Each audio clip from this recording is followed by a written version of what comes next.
According to a recent report by StarTimes, the firm revealed that the Academic Staff Union of Universities, Asuu, has used a total of 1,404 days to embark on strike since inception of the democratic dispensation in 1999, with 275 days in 2020 being the longest. That figure means that the university lecturers have used 3 years and 10 months to boycott classrooms as one of the major means of pressing home their demands from the federal and state government. And now joining us via audio call, we have a public affairs analyst, Mike Cookie, to help analyze the effects of the looming strike on our education system. Good morning, Mike, and thank you for joining us. Yeah, good morning. Thanks for having me. All right, now let's look at the state of the educational system in Nigeria. We have seen the figures, and then it's alarming. Now, what do you think? Firstly, what do you think about the level of strike in the system for the past few years now? It's really appalling, and it's rather an unfortunate situation that right now our educational system is nothing to write home about, and it seems like the only language that government understands is the language of strike, which unfortunately we should not be here. What has kept this strike, it's like endless, is just a show of deficit of trust between the governed and their leaders. Government can keep to simple promises that they made, and it's taking a grappling toll on our educational system. Now, it's unfortunate. All right. Now, looking at the demands of the lecturers and also what the government have said they could, of course, the government saying their own part, the lecturers saying their part, do you see a level of synergy from one part? That's exactly the point I'm trying to say. Government, and I mean this present government, in time past, Asuu has given them benefits of doubt, okay, to fulfill or keep to their promises. They reached truce, they got into agreements, and for government to keep its own part of the bargain, just at the nick of it, they will shift the goalpost. So Asuu is just being very wary of this administration because of lack of trust and capacity to keep to a simple gentleman agreement that you reach with your lecturers.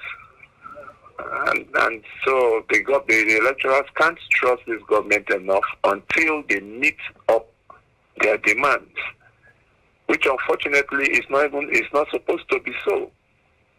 The lecturers are supposed to also be sympathetic to the plight of the students, because they are the ones that ultimately are bearing the brunt of this whole fracas between the government and the lecturers.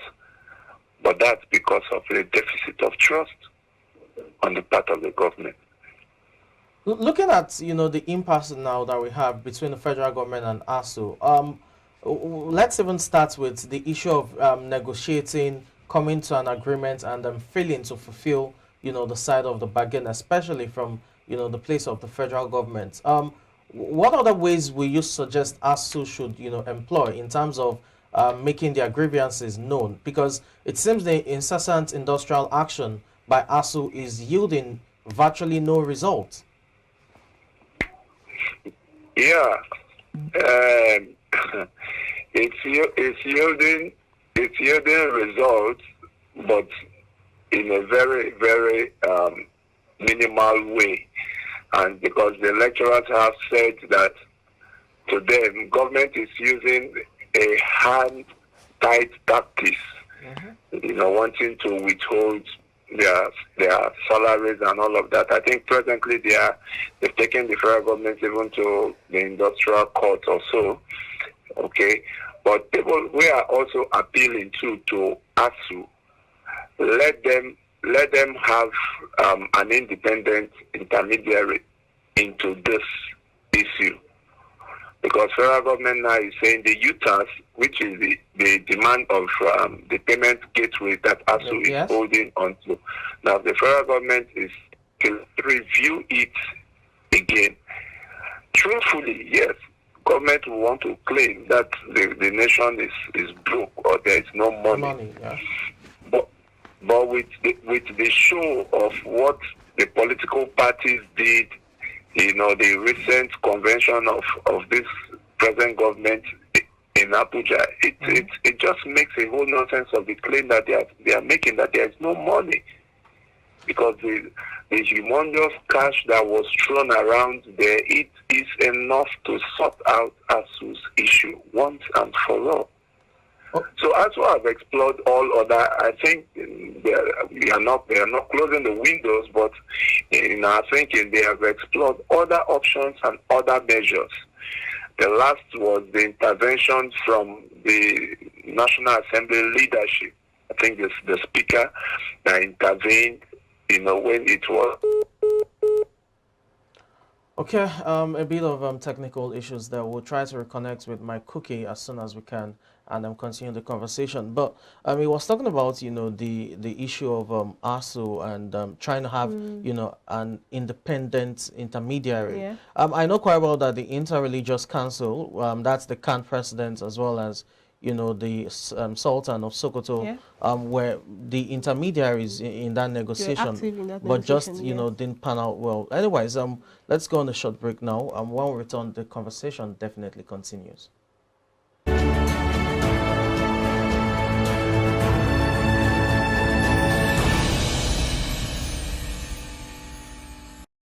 Apologies for that technical issue right there. We now have my cookie back on the line, public affairs analyst. Still joining us to discuss, the issue of Asuu and the incessant industrial action by the union just to press on their demands. So you are sharing your thoughts just, before that break, that Asuu needs an intermediary, an independent intermediary to negotiate between them and, the federal government. And I know quite well that the Interreligious Council, which comprises of the CAN president as well as the Sultan of Sokoto, have done that several times to no avail. What do you make of that, in light of what you said? So you just that just goes to show, the insincerity also, again, in this same government.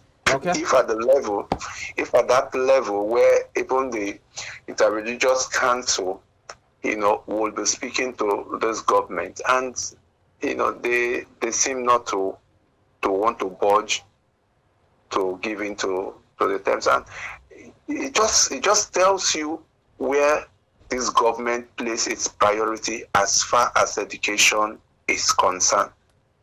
When you even look at the education budget, yes, that is the amount that is budgeted to education, compared to what is even budgeted in running the National Assembly and even the presidency, you will see the far cry, and you will know how serious this government is taking education. Okay, so some of us, we think people of spirited, well individuals should prevail on this government, because you cannot be destroying the very fabric of the society, which anchors on good and qualitative education. Well, products of good education. Some of these leaders, they benefited from scholarships from this very nation. They schooled abroad from the national treasury. Now, these same leaders are destroying the very fabric of the society, which anchors on education. And I think it's just so bad. But then, really, what are your recommendations going to be? Because we've had prominent people in the society, be part of this conversations, and then nothing still has been done about it. The educational system has been in shambles for years now. Go to the north, you'll see how it is. Even right here in the south, it's not something to write home about. Look at Ghana, look at Benin Republic, neighboring countries and are having better educational systems than ours. So what would your recommendation be, being the fact that you mentioned that good-spirited individuals should beckon on the government? Well, we've had this happen and in time past and nothing has still been done about it. Exactly the issue. There have been several recommendations, there have been proposals. It's not as if there are no recommendations, but it is the political will for the government to be able to implement these things. Okay, some has even said that the educational system also should be completely be given that autonomy on its own, because when you look at the way other educational institutions are run in other climes, you cannot just tie Asuu completely, tie it to the concurrent list that the funding must just be strictly directly coming from the government.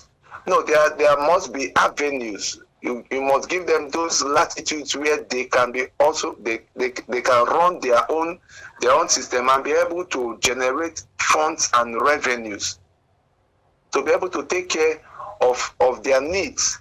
While you do the major funding, there is a tech fund that government created. What has been the impact of tech fund in the institution? And every year you release budget for these agencies, but at the same time you are not funding them. So we are advocating, or we are still calling on civil societies and well-spirited individuals again to be able to bring the pressure on government, okay, so that the students don't suffer in the final analysis. It's our contemporaries, the other countries within us, that are really benefiting. When you check out the educational tourism that other countries are ripping out of us, it's a huge chunk, because parents no longer have faith in the education system. So they pilgrimage their children to other countries to go and get a good and decent education, which is capital flight again for the nation. Okay, looking at this, I mean, we're just dwelling on Asuu, but we know quite well that other, unions as well, beyond even the university setup. You have your SANU, NASU within the universities, but even Asuu, that's, the academic staff of union for Polytechnic now, they've also embarked on industrial actions several times over the last few years. Let's look at the educational sector now as a whole. Let's not just, zero it down to Asuu. What exactly is the issue? Why are we having incessant strikes from the university setup down to the Polytechnic? Is it just an issue of revitalization of these institutions, or it has to do with basic allowances? Because if Asuu is saying it has to be UTAS, what's the grievance of Asuu, and why has the federal government not met with these grievances? So when you take a holistic view of the educational system and you want to break it into segments from Asuu to, like you said, Asuu, yes, and then you have the colleges of education, and you say there is a common trend among the different segments of the education system. Mm-hmm. And what's the common denominator there is you will see insincerity on the part of government to keep to simple agreements. Okay. Every year, government is supposed to give subventions. You are supposed to build research centers. You are supposed to rehabilitate facilities and all of that. Okay. That's the minimum standard. Yeah. Yes. We are not talking about allowances now. Just build and keep infrastructures that these institutions will ride on. Government has not been able to do that. And some of the demands of Asuu is saying, look, this basic, the minimum requirements to keep an institution running, can you just do that? in addition to the payment of the allowances. But government has not been able to even do 40% of it. So you can see that when they are crying, it's not just about their allowances, even though that is also germane, but keep the institutions running. How can you say for instance, you are having research, you have a University of Agriculture for example, where they are supposed to be carrying out research on regular basis. Okay. Yet there is no funding for research. There is no facility that you can point to and say, okay, this. So you can see that it is. That's why I said that there is a common denominator that runs through the different segments of the education sector, and that's the part of a failure on the part of government to keep to simple agreements. You can't build infrastructures. There are no laboratories. There are no hostels, facilities. They are supposed to be renovating these things, and yet you are generating funds and asking from federal government universities. So what's the way forward for all of these, issues you've mentioned? Government should go and do the needful with Asuu. For some of us, we used to sympathize with the government when they say, "Oh, there is no money anywhere." But I mean, after the show of this government in Abuja, some of us we are now resolved to want to really take sides, with Asuu, painfully so, until government decide to do the needful. That's just it. Okay, with the way things are, remember we're in the political season, campaigns and all of that, are the forefront. Governance seemingly is, has taken the back step in that sense. Do you think there's an end in sight, talking about the industrial action by Asuu and other unions? Well, except there is an intervention, which of course people are still appealing to Asuu to want to tread softly and all of that. And let's hope that Asuu will also want to give a listening ears, to those that are appealing to them to call off the strike, if for nothing, for the sake of the students that are suffering it and all of that. But other than that, it just shows like this government is, so callous, and they've just hanged Asuu there. Just keep there, be in the strike until maybe the next government comes in and they'll sort you out. Because the government is really not showing any good faith to this. What is expected is, come on, okay, Asuu, let's do a 70% upfront payment, so that you guys can come back to the classroom and let's continue the negotiation. Okay. That's showing good faith. Okay. But grandstanding and telling Asuu, go and rewrite your entire UTAS program that it's for me, it just shows your intentions are not noble. You just want to grind the educational sector to a halt, because your kids are not schooling here, and most of them, all their kids, they are all out of the country. So you really don't care. All right, Mike Cookie, thank you so much. For the want of time, we won't be able to lengthen this conversation beyond what it already is. We appreciate your time on the show this morning. You're welcome. Thanks for having me. All right. And that was Mike Cookie speaking to us via audio call. Take another short break now. When we come back, we'll talk about the commercial aspect, or rather the business aspect of the show, which is the money motivation. We'll be right back.